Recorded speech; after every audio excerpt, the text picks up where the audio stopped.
please welcome Iyad. Thank you. You know, coming over here today, I'm not really going to speak about Palestine, because when we commemorate the 11th anniversary of the invasion of Afghanistan, we are speaking about Palestine. We're also speaking about Iraq, and we're speaking about Syria and Libya and Egypt and all the interventions that the United States is sponsoring today. When I was listening to the Democratic Convention, I was struck by an amazing slogan that they didn't feel too embarrassed to raise. The slogan was, "Bin Laden is dead, General Motors is alive." So if you vote Democratic, you are in essence voting for General Motors, because that's the vision of freedom for the future. They said that they invaded Afghanistan to seek justice after the bombing of the World Trade Center, and therefore, as an outcome of that, General Motors is alive today. Whereas if you vote Republican, you're voting for the Bush vision of the world, which is more war, more destruction, as if it's that much different from the Obama vision of the world, where it's more war, more destruction, but this time with drones. Drones are killing people every single day in Afghanistan and Pakistan. Drones are killing people every single day in Yemen.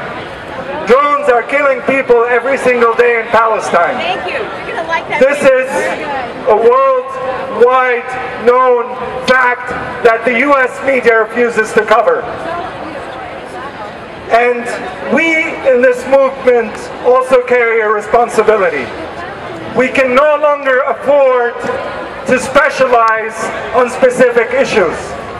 We are not specialists, because if you think that the Obama administration or the Bush administration or a possible Romney administration is going to sit there and talk about Afghanistan in isolation of Syria, in isolation of Iran, in isolation of Yemen, we are wrong about that. Therefore, I think it's imperative today that we raise the level of mobilization right now around the elections to push the powers that be and tell them that we are outraged at the ongoing slaughter that's taking place in Afghanistan. The war in Iraq is not over. As a matter of fact, the war in Iraq has just expanded into Syria. What's going on in Syria is a mass slaughter.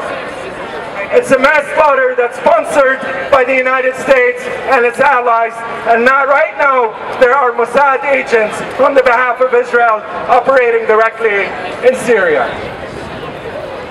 The implication of Turkey into all of this was after the confrontation between Turkey and Israel that occurred over the Freedom Flotilla. So these issues are not isolated.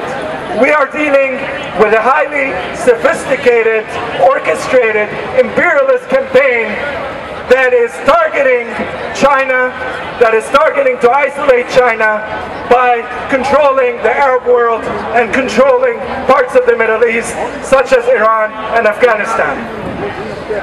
The ultimate target in all of this is the isolation and the destruction of Iran, the way Iraq was destroyed. Iran today views the US and Afghanistan on one side, on Iraq on the other side, and they begin to wonder, when is our turn? And the United States is not making it any easier. They're saying, if you develop your nuclear capability, we're going to invade you. And guess what? If you do not develop your nuclear capability, we're also going to invade you. Well, he ain't got nothing to do with it. So this is not about Iran. It is not about Syria. It is not about Afghanistan. This is about U.S. imperialism, and it's time for the people of the United States to rise up and say, we're not going to vote between Burger King and McDonald's.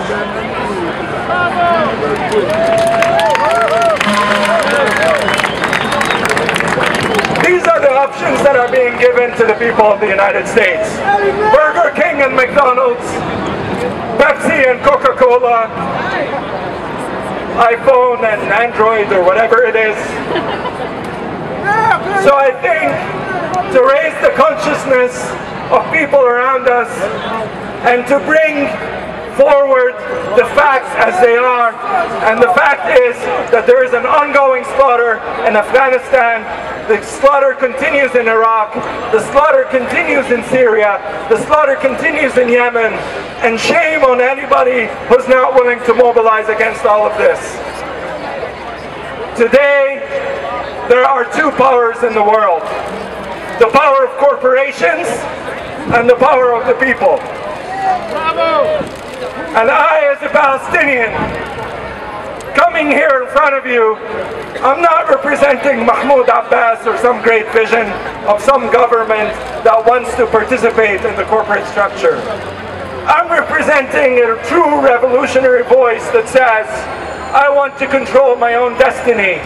I want to rise up against Zionism. I want to rise up against apartheid. And we have risen against apartheid. And we have defeated apartheid in South Africa. And we will defeat it in Palestine.